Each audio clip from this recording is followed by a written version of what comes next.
Bismillahirrahmanirrahim. Assalamualaikum warahmatullahi wabarakatuh. Qala mu'allifu rahimahullahu ta'ala wa nafa'ana bihi wa bi'ulumihi fid dharaini amin. Amin. Masih meneruskan pembahasan kemarin, yaitu mengenai bab sholat. Puasanya kita membahas tentang kemarin itu adalah rukun-rukun sholat.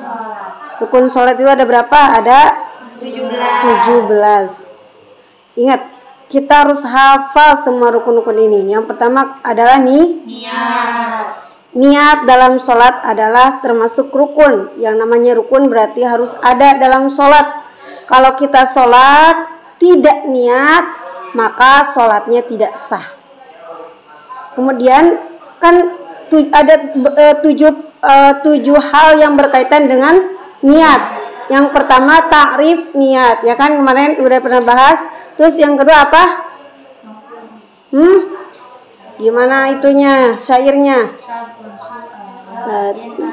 Niatin Hakikatun hukmun ma'lum wa zaman kariyatun syaratun wa maksudun. Yang pertama berarti hakikat niat atau definisi. Yang kedua hukum niat. Hukumnya niat itu apa? Wajib. Walaupun sholat yang kita lakukan adalah sholat sunnah, tetap niatnya hukumnya wajib. Kenapa? Sesuai dengan hadis. Di hadis keberapa? Hadis pertama apa? Innamal a'malu binniyat. Semua perbuatan tergantung dengan niat. Berarti kalau sholat gak ada niat, maka sholatnya tidak sah. Terus apalagi yang ketiga? Tempatnya niat. Kalau wudhu yaitu tempatnya ketika membasuh wajah. Kalau sholat tempatnya niat ketika takbiratul ihram. Ketika talafud kalian mengucapkan Allahu Akbar, hati kita harus mengucapkan niat. Oh maaf, tempatnya niat itu adalah dalam hati. Maka boleh gak diucapkan niat? Boleh, hukumnya tapi wajibnya dalam hati. Kalau kalian udah mengucapkan niat usolli fardhu dhuhri arba rakaatin mustaqbil qiblat makmum lillahi ta'ala, di hatinya nggak ngucapin, maka sholatnya tidak sah. Kenapa? Karena yang wajib di dalam hati. Sedangkan kalau mengucapkannya itu hukumnya adalah sunnah. Wajib dan sunnah tinggian mana? Wajib. Jadi harus di dalam hati. Terus tingkatan niat kemarin, kalau sholatnya sholat fardu, maka yang wajib diucapkan minimal ada berapa? 3. Apa saja? Lafaz usolli, fardu, dan ta'in. Sholat apa? Usolli fardu dhuhri, usolli fardu asri, usolli fardu subhi, dan seterusnya. Tapi kalau sholat sunnah, tergantung sholat sunnah apa dulu. Ada sholat sunnah yang memiliki sebab, ada sholat sunnah yang memiliki waktu-waktu tertentu. Kalau sholat sunnah yang memiliki sebab atau sholat sunnah yang di waktu-waktu tertentu dilakukannya saja, maka niatnya ada 2 saja yang paling sedikitnya yang harus diucapkan, yaitu apa? Usolli, dan tentukan sholat sunnah apa yang mau kita kerjakan. Sholat sunnah yang dilakukan di waktu-waktu tertentu, berarti contohnya sholat sunnah apa? Ba'diyah. Bisa gak waktu sholat ba'diyah kita kerjakan sekarang? Ya enggak, harus waktunya setelah sholat setelah sholat fardu. Atau sholat apa lagi yang memiliki waktu-waktu tertentu? Tahajud, tarawih. Bisa gak kita lakukan sholat tarawih di bulan Maulid? Enggak. Kenapa? Karena tarawih waktunya khusus di bulan Ramadan. Dan itu juga kapan waktunya? Di malam hari. Semalam saya nggak tarawih, mau tarawih sekarang boleh nggak? Ya enggak, karena tarawih itu adalah dilakukan di malam hari. Kenapa? Karena istilah tarawih itu istilah sekarang. Dahulu mah nggak ada istilah tarawih kan? Disebutnya apa? Qiyamul lail. Yang memiliki sebab juga sama. Saya sholat karena sebab ada hal. Contohnya sholat sunnah apa? Gerhana. Kok kamu sholat? Itu ada gerhana bulan, jadi saya sholat. Nah, jadi sholatnya sebab ada Selain kalau nggak ada sebab, berarti kalau ada sebabnya itu namanya sholat sunnah karena ada Sebenarnya ada sholat sunnah mutlak. Sholat sunnah mutlak itu nggak ada sebab, nggak ada waktu-waktu tertentu kapan bisa dilakukan. Nah, kalau ini mah cukup mengucapkan lafaz usolli. Yang kedua ada takbiratul. Dalam takbiratul ihram kemana harus digarisbawahi bahwasanya yang namanya takbiratul ihram itu yang diperhatikannya bukanlah mengangkat tangannya, melainkan lafaznya, mengucapkan talafud. Ingat, takbiratul ihram itu harus talafud, harus diucapkan, dan diucapannya minimal harus terdengar oleh diri kita sendiri. Kalau cuma komat kamit gak terdengar, maka sah nggak takbiratul ihramnya? Enggak sah. Kalau takbiratul ihramnya nggak sah, maka sholatnya pun tidak sah. Aduh, ini udah sholat udah awam banget, imamnya lama banget, cuma ngegerakin dong. Itu berarti nggak sah sholatnya. Kenapa? Karena harus terdengar lafaz Allahu Akbarnya. Perhatiin nih, kalau kalian takbiratul ihram harus terdengar oleh diri kita sendiri. Jangan cuma ngangkat doang. Saudara kalau nggak angkat tapi terdengar boleh nggak? Boleh. Allahu Akbar. Ya udah gitu. Karena mengangkat tangan hukumnya yang wajib adalah melafal. Nggak mengangkat tangan. Saya awam banget ngangkat tangan, udah pegel tangan saya udah Allahu Akbar. Ya udah, sah saja. Yang penting dilafalkan, di hatinya mengucapkan niat. Itu yang harus kita garis bawahi. Kenapa? Karena itu yang rukunnya. Saya mau mengangkat tangan, sunahnya kalau mengangkat tangan kemarin apa? Tangannya menghadap ke arah kiblat, nggak begini. Coba perhatiin yang lain.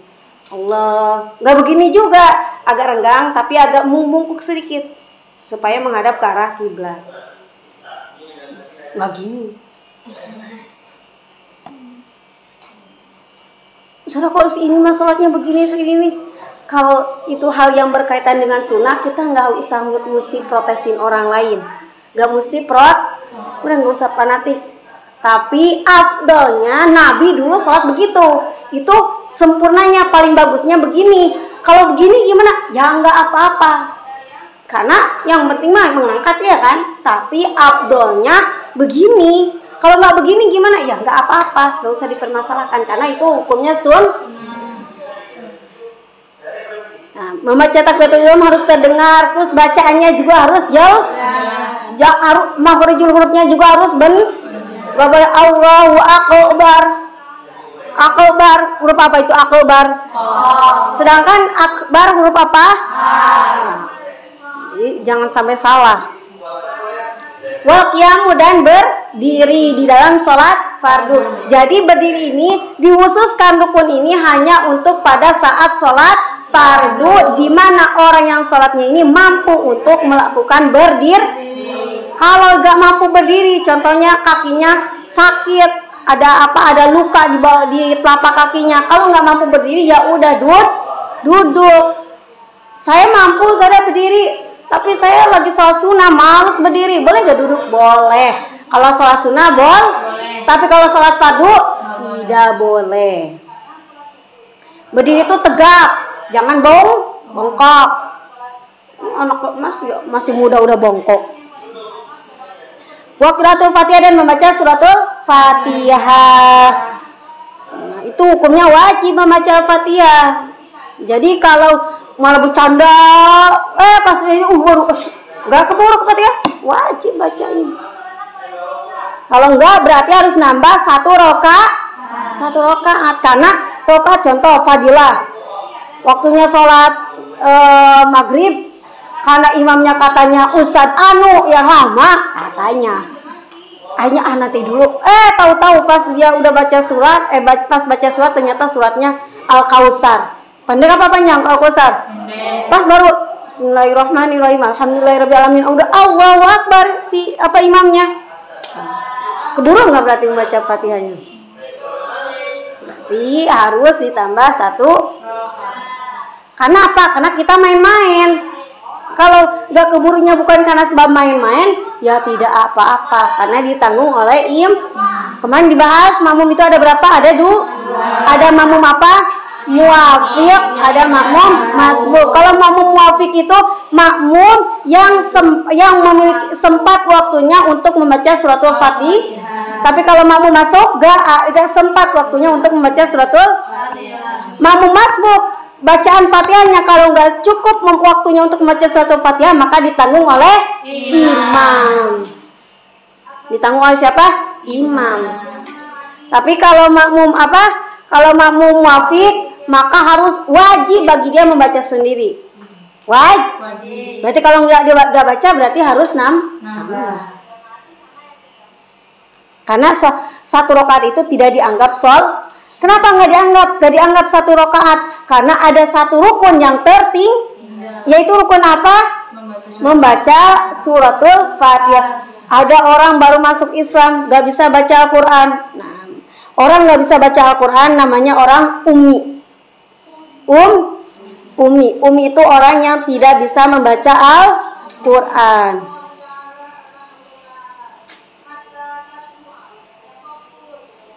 Atau bisa dia membaca Al-Quran tapi tidak fasih. Itu namanya orang ummi. Bukan pakai ain ya, pakai hamzah. Ummi.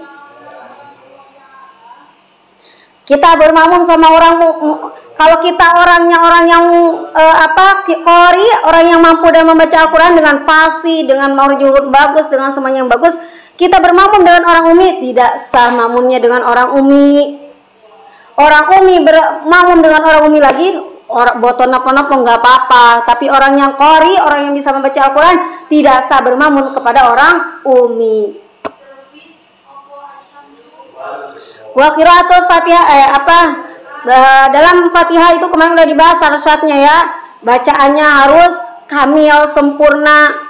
Terus apalagi harus makhorijul hurufnya harus benar. Tajwidnya harus benar. Makanya kalau kita sadar kita makhorijul hurufnya belum bagus, afdol kita berjamaah. Paham enggak? Afdolnya berjamaah.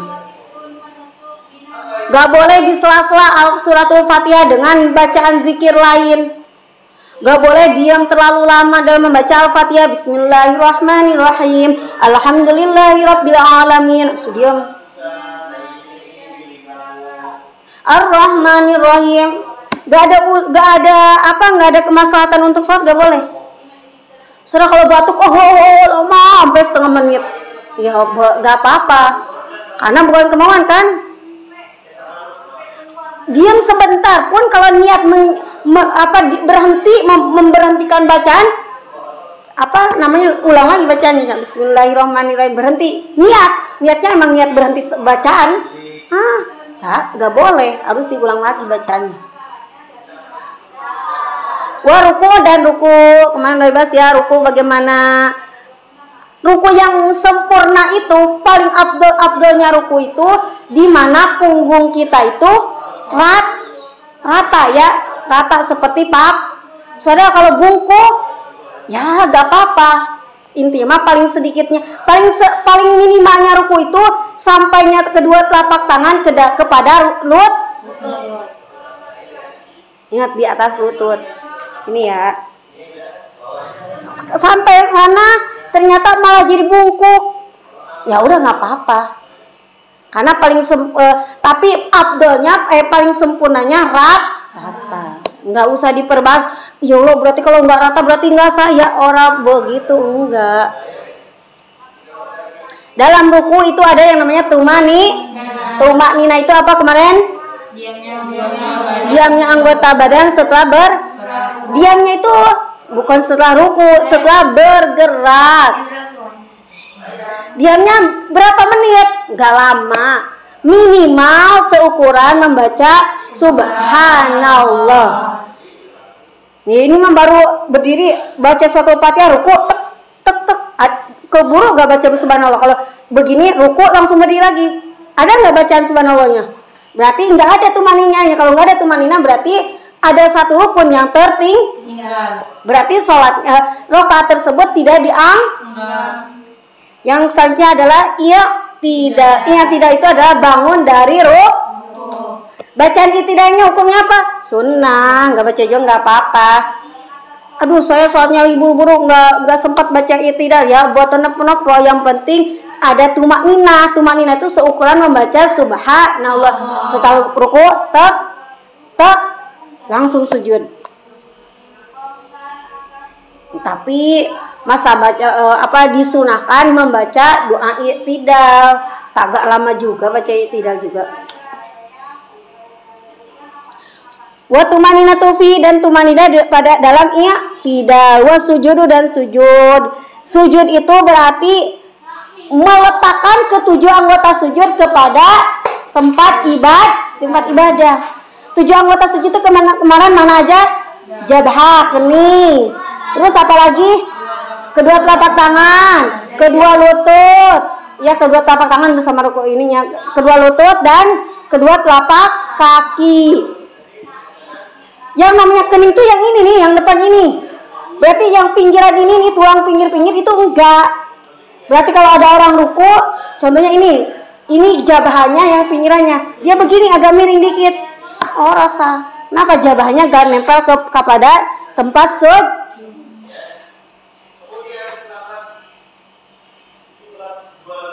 Nah, dalam kedua telapak tangan gak apa-apa, nggak semuanya juga. Yang penting ada. Makanya kalau bisa, ya ini mukanya nempel lah dikit tuh. Apa yang itunya? Ini lutut nempel kepada tempat ibadah. Apakah harus dibuka? Ya, tidak mesti. Kebayang harus dibuka. Aurora. Dan kedua telapak kaki, perhatikan kakinya kalau sujud. Fadilah, sini maju, contohin sujud. Menghadap ke mereka ya, cepetan. Oh ya, udah begitu, benar. Belakangin mereka, ngebelakangin. Belakang, nah, sujud. Enggak apa-apa, itu kan yang diperhatiin tuh kakinya, buka kakinya.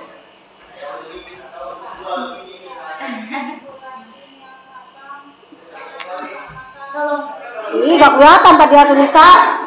Nah, si jari-jarinya harus ditekuk gini supaya nempel ke bumi. Gak boleh begini. Coba berdiriin kak jarinya. Gak kelihatan Fadilatul Nisa. Gak kelihatan. Berdiriin dia. Atau jadi gini nih. Nah, itu enggak saya. Atau ditekuk gini. Keluar dia.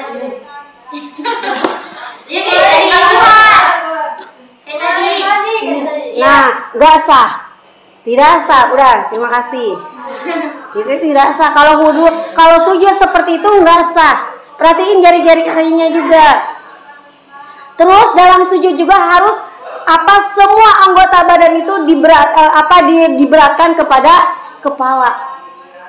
Maksudnya apa? Jidat itu jangan cuma nempel doang, tapi harus menekan. Ditekan, nggak usah neken banget, neken. Jadi semua bobot badan itu kayak ditanggung oleh kepala. Gitu. Paham nggak? Bukan tangan yang menahan. Dan ketika sujud, kalau laki-laki kan dibuka. Kalau perempuan ininya nih nempel kepada paha. Nggak boleh ini yang ngedekam. Coba sujud dis. Jangan lama dis ya Robi, lamanya. Di sana aja, udah di sana. Ininya di paha dalam, apit. Nah, ya gitu. Nah, nggak boleh kalau ininya, adis hati. Ininya taruh di sini. Coba. Nah, nggak boleh gitu. Di sini nih semuanya. Ya, coba. Terus ruku langsung. Oh ya, enggak ya. Atau malah kayak kaleb, kalau kaleb lagi gitu gimana? Nah, itu nggak boleh ya. Itu nggak sah.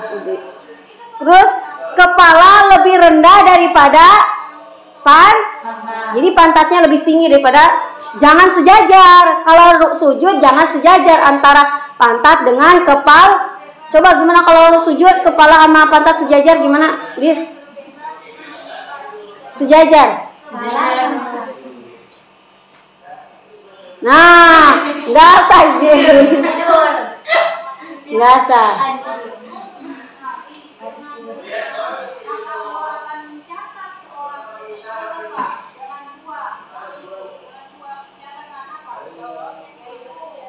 Nah, dalam sujud juga wa tumaninatu fihi, dan tumanina fihi di dalam sujud. Ada tumanina. Wal julusu, dan duduk baina sajdataini di antara dua sujud. Disunahkan duduknya duduk iftirash. Sunnah. Saudara kalau nggak duduk iftirash, ada duduk yang ngepetin dua kakinya gini, gak apa-apa. Tapi afdolnya duduk iftirash. Coba gimana duduk iftirash? Kaki kiri ya? Iya, di pantat. Itu iftir, sunahnya seperti itu. Kalau ada yang begini, dua kakinya diginiin, pernah ngeliat? Iya. Nah, itu bagaimana? Tidak apa-apa. Kenapa duduk iftirash hukumnya sunnah, bukan wajib. Itu afdolnya duduk seperti itu. Kalau nggak seperti itu nggak apa-apa. Jadi nggak usah diperdebatkan. Ada orang, kok dia dulu tuh begitu,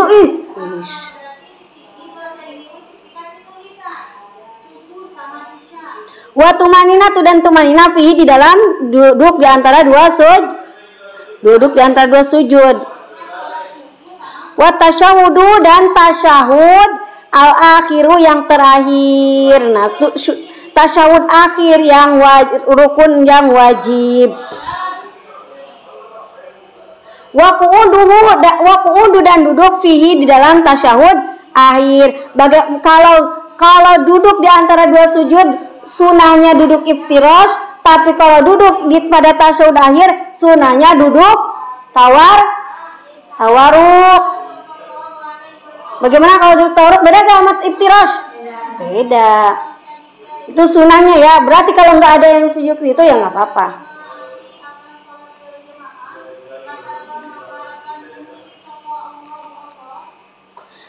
Tasyahud akhir itu apa? Maksud tasyahud akhir itu adalah membaca syahadat pada tasyahud terakhir. Bagaimana bacanya? Asyhadu an la ilaha illallah wa asyhadu anna muhammadar rasulullah. Wajib pada tasyahud akhir kita membaca itu. Walaupun kita makmum, wajib baca. Perhatikan tajwidnya, makhorijul hurufnya, tasdidnya harus ke bawah. Kalau kita baca asyhadu alla ilaha illallah wa asyhadu anna muhammadar rasulullah, ada tasdidnya enggak? Enggak sah. Atau asyhadu alla ilaha illallah, betul enggak makhorijul hurufnya? Salah. Kenapa? Harusnya pakai ha, ya enggak? Tasdidnya harus di bawah. Panjang pendeknya harus ada. Jangan asyhadu alla ilaha illallah wa asyhadu anna muhammadar rasulullah. Enggak sah. Aturan asyhadu alla, tasdidnya bawa, ilaha illallah. Jangan asyhadu alla ilaha illallah. Enggak ada tasdid, enggak sah. Wa asyhadu anna muhammadar, enggak sah. Harusnya wa asyhadu anna muhammadar. Jangan anna, panjang enggak annanya sebenarnya? Pendek, enggak boleh dipanjang-panjang, enggak boleh wa asyhadu anna muhammad, enggak boleh, harus pendek. Itu wajib membaca tasyahud akhirnya. Jangan ngelamun makanya dalam salat tahu-tahu udah salam imam, apalagi salat subuh malah tahu-tahu salam. Berarti ketika tasyahud akhir kita nggak membaca. Kalau nggak baca berarti salat tersebut gak dianggap satu rakaatnya, harus diulang lagi. Gimana? Subuh kita gimana? Tahajud witir kita gimana? Aduh, kadang tidur ini lagi. Perhatiin, gak dibaca, gak sah. Gak sah salatnya, udah saya ikut aja imam. Gak sah, malah langsung salam, tidur lagi. Perhatiin ya, perhatikan. Wassalatu dan membaca salawat kepada Nabi, wajib hukumnya membacanya. Kenapa? Karena bagaimana bacanya? Allahumma sholli ala sayyidina Muhammad. Yang wajib sampai ono doang.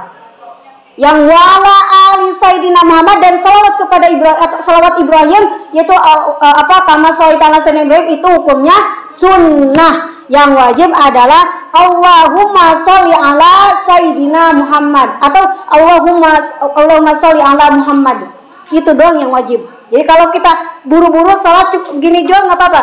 Asyhadu an la ilaha illallah wa asyhadu anna muhammadar rasulullah. Allahumma sholli ala sayyidina Muhammad. Itu langsung salam. Tidak apa-apa. Sah-sah baik. Kenapa? Yang wajib membaca tasyahud dan membaca sholawatnya kepada Nabi. Bukan, kalau yang kepada keluarga Nabi atau salawat Ibrahim itu yang mana? Kama shallaita ala sayyidina Ibrahim wa ala ali sayyidina Ibrahim, itu hukumnya sunnah, selebihnya sunnah. Fil alamin innaka hamidum majid, itu hukumnya yang wajib cuma syahadat dan salawat kepada Nabi saja. Paham? Paham nggak? Paham? Perhatikan salatnya, perhatikan.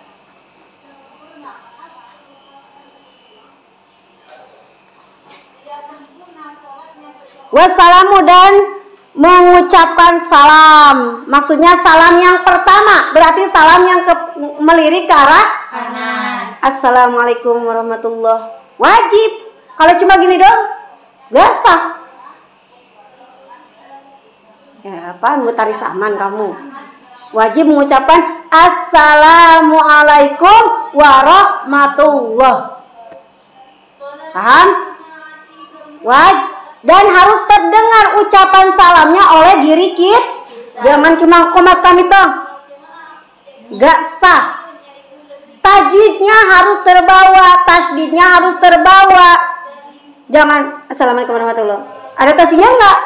Enggak ada. Harusnya ada tas. Panjang pendeknya harus ada. Assalamualaikum, jangan Assalamualaikum.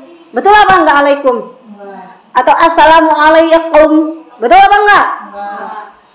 Warahmatullah. Betul? Enggak.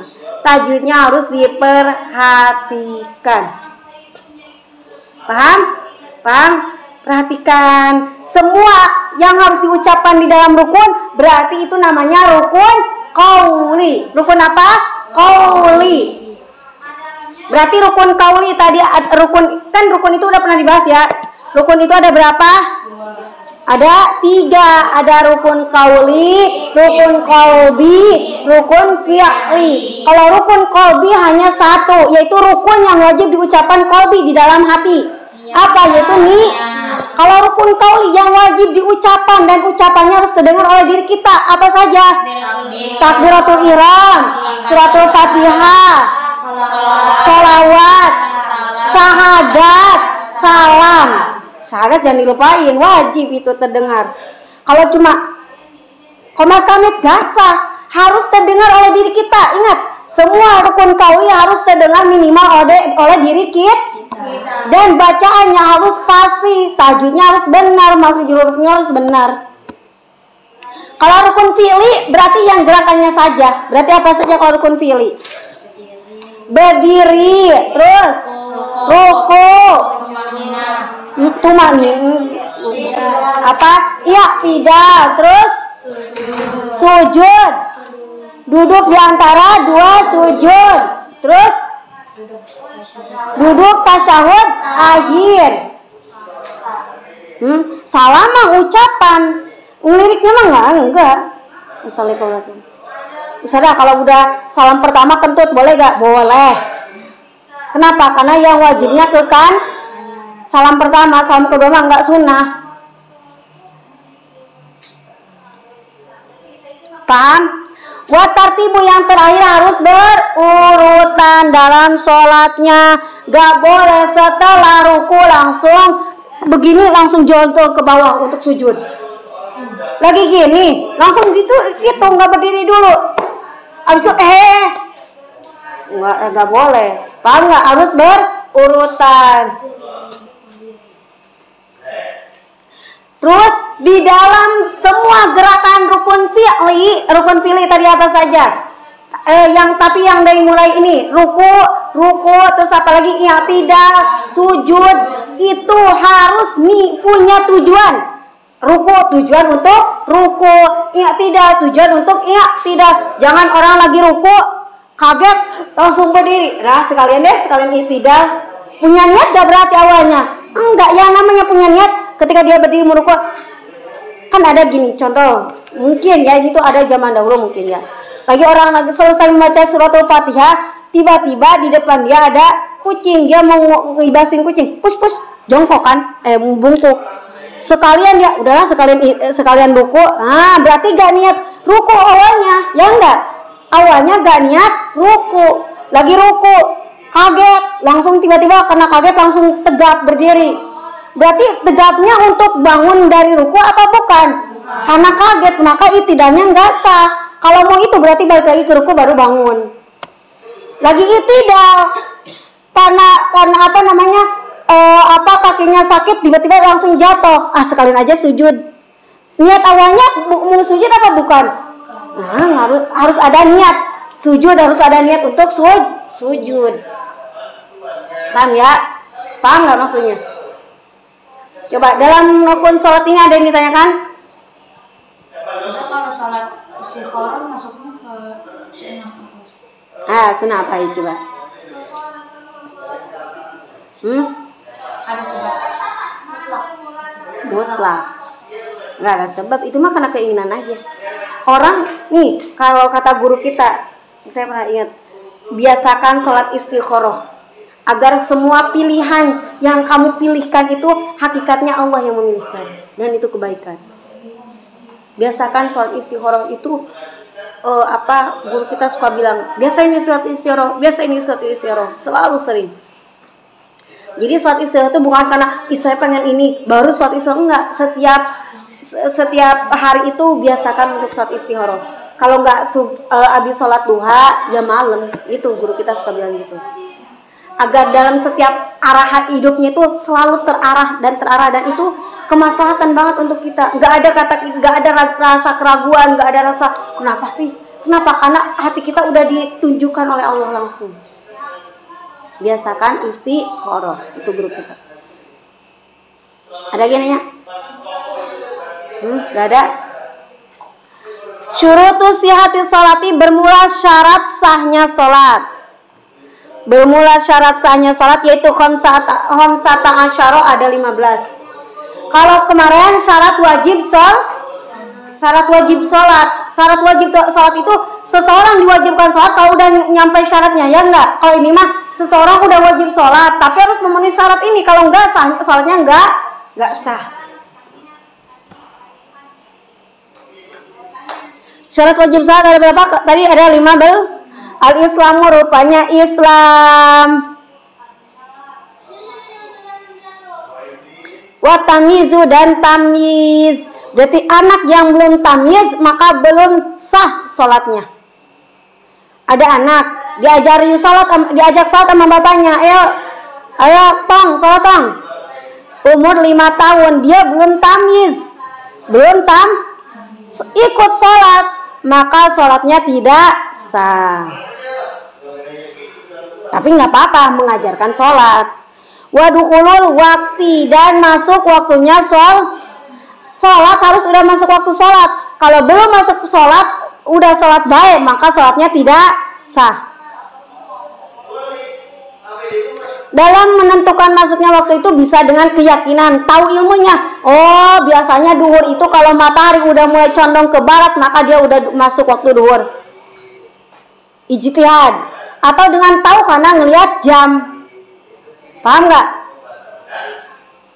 Kalau dia cuma kayaknya, perhatiin.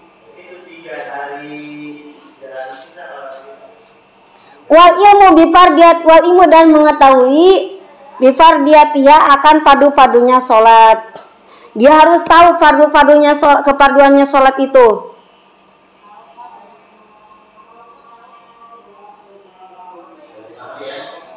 Sekarang kata Kiai kita sholatnya jam 4. Tadi udah dikasih tahu.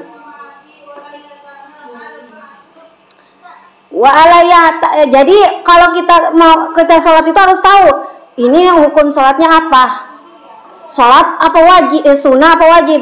Sholat tarawih hukumnya apa? Sunnah. Ya kalau kamu mengatakan wajib, gak sah sholatnya.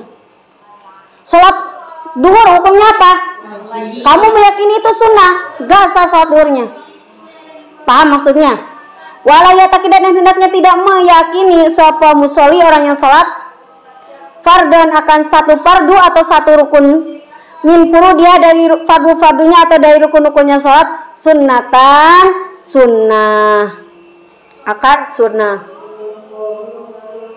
Kamu gak boleh mentakidkan, meyakinkan, contohnya membaca suratul Fatihah hukumnya sunnah.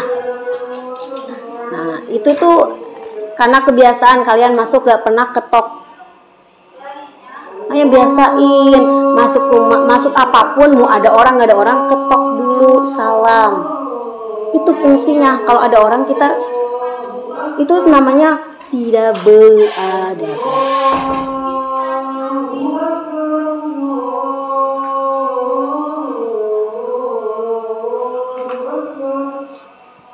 Contohnya kita sholat membaca suratul Fatihah, kita menganggap dalam hati kita itu yakin sunnah, maka sholatnya tidak sah.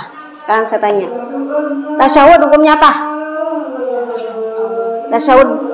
Tasyahud akhir, duduk di antara dua sujud, harus bisa membedakan mana yang wajib. Silakan wudu dulu, yang belum punya wudu. Udah, ambil mukena dulu yang belum ini. Kita langsung sholat. Jam 4 kok, tenang.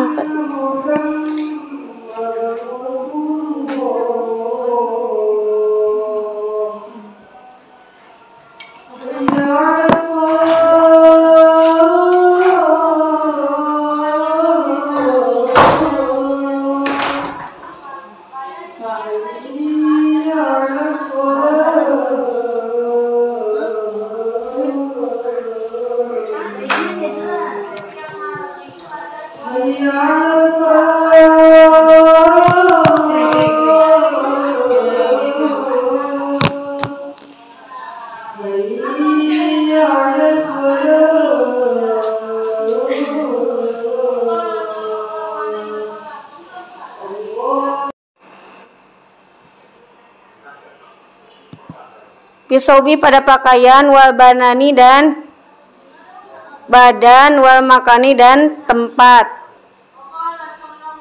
Jadi ketika sholat, selain harus suci dari hadas, kita juga badan kita, baju kita, tempat ibadah kita harus suci dari najis. Kalau sholat di mukenanya ada najis, maka sholatnya tidak sah. Contohnya apa? Iler itu najis. Kebetulan setelah witir langsung tidur. Tidurnya pakai mukena, ngiler, nempel ke mukena, langsung dipakai sholat subuh, tidak sah sholat subuhnya. Kenapa? Karena mukenanya ada najis. Saudara, masalahnya ini mukena baru banget digenti, sayang kalau langsung dicuci. Ya udah, di mana yang ada ilernya itu doang yang dibasuh, dicuci. Bangga, perhatiin nih najis tuh, perhatiin. Gak sadar aja lagi ngaji pakai mukena, tidur pakai ngangap. Keluar ya Allah. Perhatiin ya.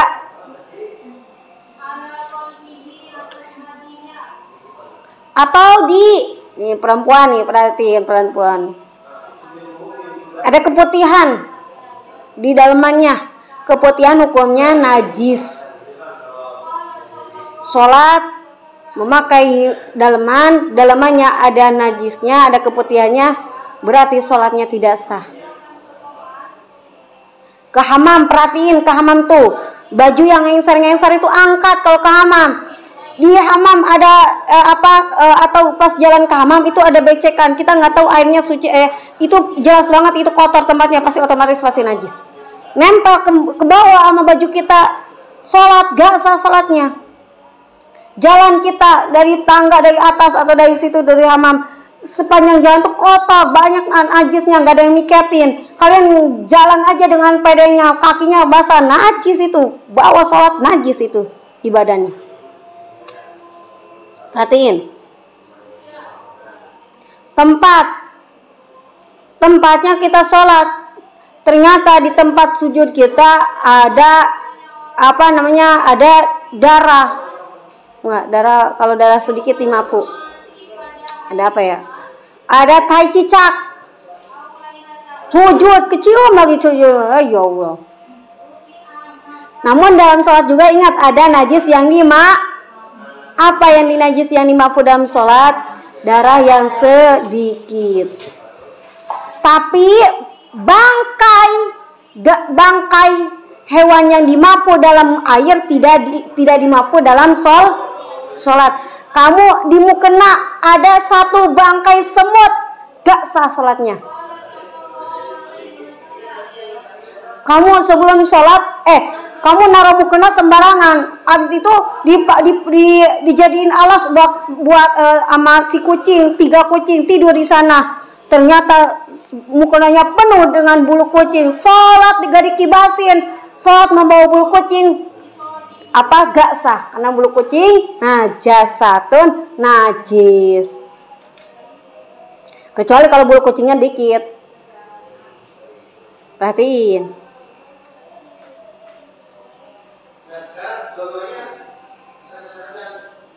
Makanya kalau sholat, apalagi naruh mukena yang sembarangan, kibasin. Khawatir ada bangkai bangkai semut.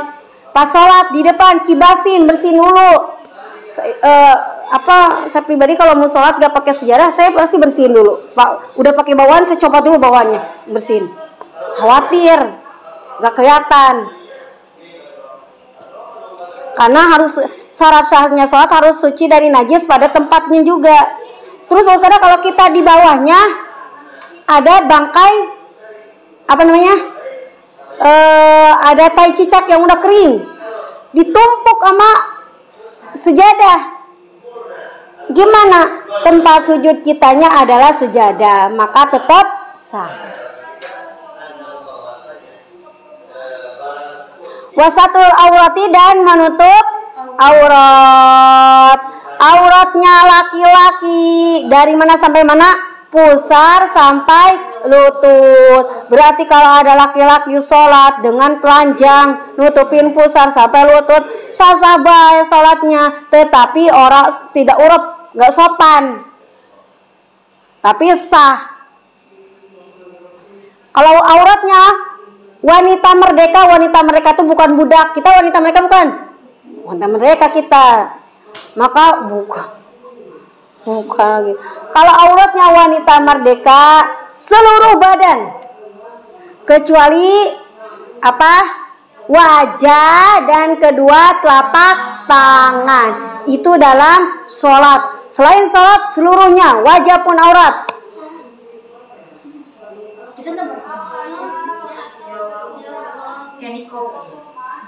Terserah kamu. Makanya kalau sholat auratnya perhatikan seluruh wajah, seluruh badan kecuali wajah dan kedua telapak. Yang namanya batasan wajah, ambil batasan wajah dalam wudhu. Batasan wajah dalam wudhu mana? Dari mulai tumbuhnya rambut sampai sholat di sini gak sah. Udah sering kali saya bilangin, orang nurut-nurut. Bodoh amat kalian sendiri yang gak sah. Apa? Oh, udah sering, saya udah sampai agak terhitung itu siapa. Perhatiin. Jangan usah, soalnya kalau di sini nggak cantik. Emang kamu pengen dilihat siapa sih? Cantik dalam pandangan manusia, gak sah dalam sholat. Emang siapa yang nanti kalau di akhirat yang bilang kamu cantik itu akan menolong kamu di akhirat? Nolong nggak? Ya orang, mereka juga pusing dengan amal mereka. Saya kalau sholatnya di sini jadi mukanya jadi kelihatan gimana gitu. Ya udah, selesai sholat kamu cantikin lagi. Yang penting selama sholat auratnya tertutup. Aurelia, elah, kemarin kemana Aurelia? Tidur ya kemarinnya. Perhatiin.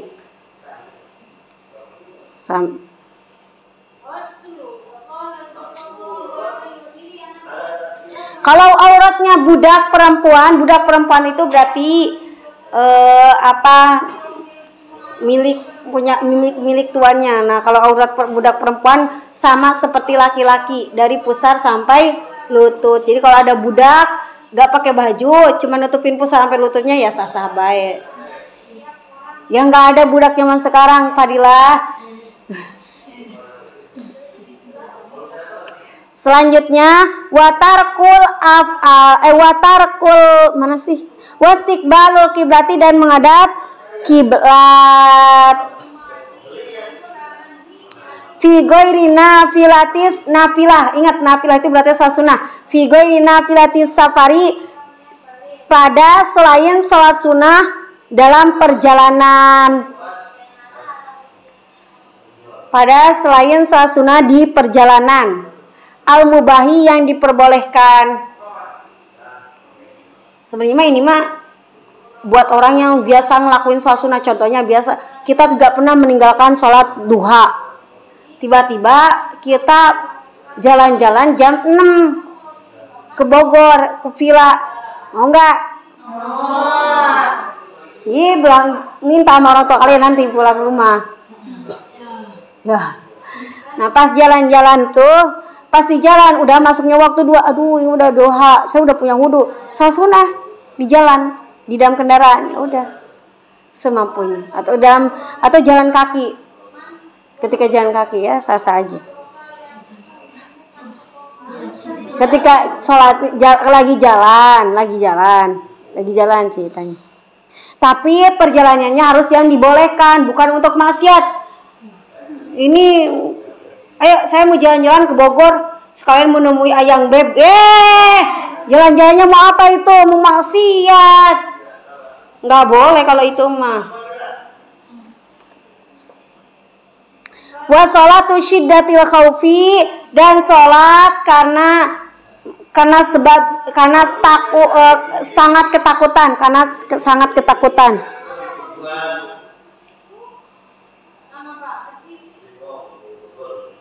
Nah, kalau ini sholatnya kayak gimana? Ini mah sebenarnya suka di ulama mengatakan sholat khauf, sholat ketika peperangan. Nggak ada sekarang mah. Dulu ketika perang sholat. Coba apa para sahabat Nabi lagi perang pun sholat. Kita mah dibangunin untuk sholat, tidur baik. Nah sebenarnya mah perang kita sekarang adalah tidur. Bangun. Ini masuk subuh ini, ya Allah, saya itu kalau dengerin kalian pusing sepusing-pusingnya.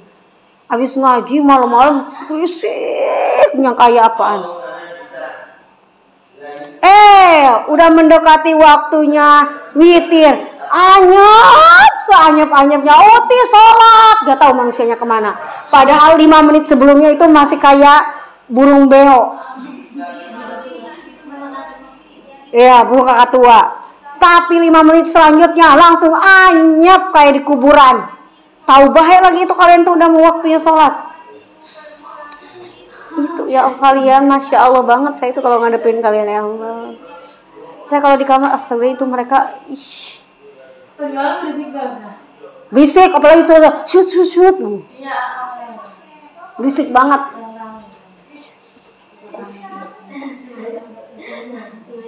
Benar ya Allah. Jangan berisik, apa suara perempuan itu fitnah, jaga suaranya. Dia mau kalau saya. Berarti kita itu belum bisa menempatkan sesuatu pada tempatnya. Disuruh istirahat malah baceo, tempatnya suruh sholat malah tidur. Pusing jadinya. Ngaji tidur, sholat tidur, waktunya tidur ngobrol, makan. Siapa itu? Iya, kita perbaiki.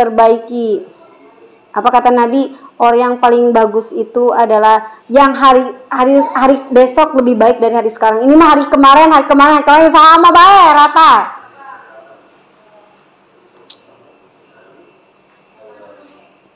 Watarkul kalami, dan tidak berbicara. Nggak boleh berbicara dalam sholat. Ini malah ngobrol dalam sholat. Siapa itu? Si kembar kalau lagi sholat. Ya apa enggak?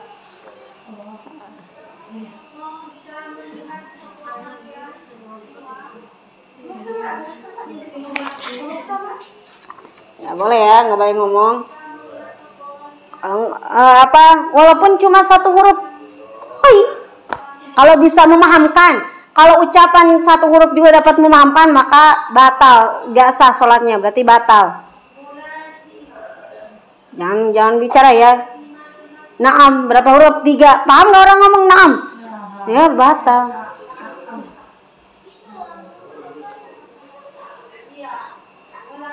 Watarkul af'alil kasih watarkul af'ali dan meninggalkan perbuatan-perbuatan.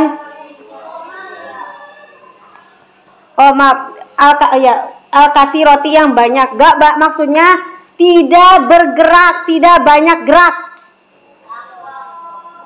Ini mah lagi sholat garuk. Nggak saya, nggak boleh. Nggak boleh lagi sholat garuk-garuk. Kalau menggaruk pakai apa nih? Pakai ini aja. Tek. Mau pakai ini mah mau sepanjang sorjo nggak apa-apa. Ini nggak dianggap satu gerakan. Wallahu a'lam Nah, jam berapa? Bentar belum deh. Jam 4 katanya. Belum. 15 menit lagi deh supaya ada siap-siapnya kalian. Ntar saya domelin.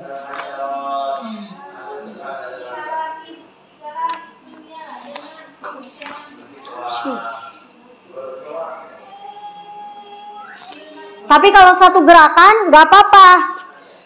Yang nggak boleh, yang dikatakan gerakan banyak itu kalau sudah 3 kali gerakan maka disebutnya banyak. 1, 2 belum. Kalau udah 3 kali gerakan ngegaruk 3 kali itu 2, 3 itu udah dianggap af'alul kas perbuatan banyak. Kalau cuma enggak jalan di pinggir kalian itu kosong, mau jalannya harus satu kali tek, nggak boleh, batal. Harus ada jeda supaya dianggap satu gerakan. Tek, jangan gini tek. Batal itu. Kalau kedip mata nggak batal. Tapi kalau kata temennya, saya mau minta makanan kamu, boleh gak? Kalau boleh kedip. Ya boleh.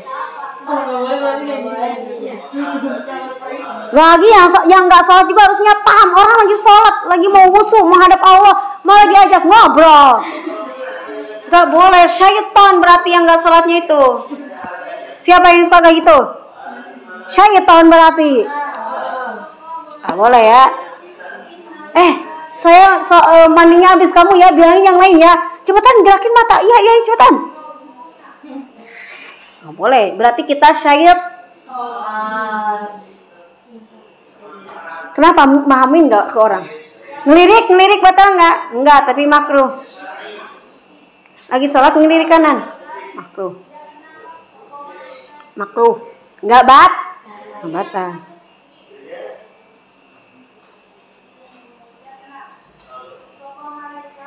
Watarkul akli dan tidak makan, wasyurbi dan tidak minum. Sada, abis buka, gak kumur-kumur, langsung lari karena keburu mau takut ketinggalan 1 rakaat. Tiba-tiba lagi baca suatu Fatihah, lontong yang nyempil tiba-tiba udah di depan. Telan nggak? Nggak boleh. Paham. Makanya sunahnya kalau udah makan kumur dulu, nggak boleh langsung sholat. Sunahnya ya, nggak apa-apa tapi kalau mau juga.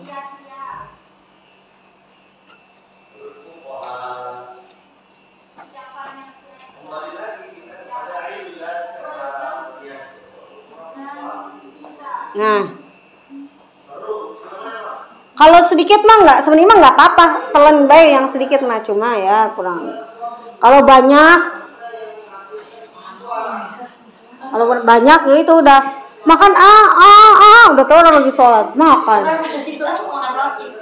Siapa?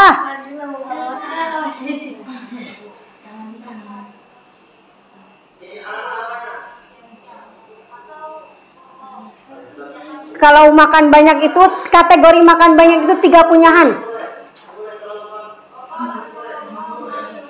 Kalau cuma ada di sini makan makruh. Kalau makan sedikit yang bekas nyempil telan makruh, tapi tidak membatalkan sholat. Tapi kalau makan banyak itu 3 kali kunyahan, baru itu batal.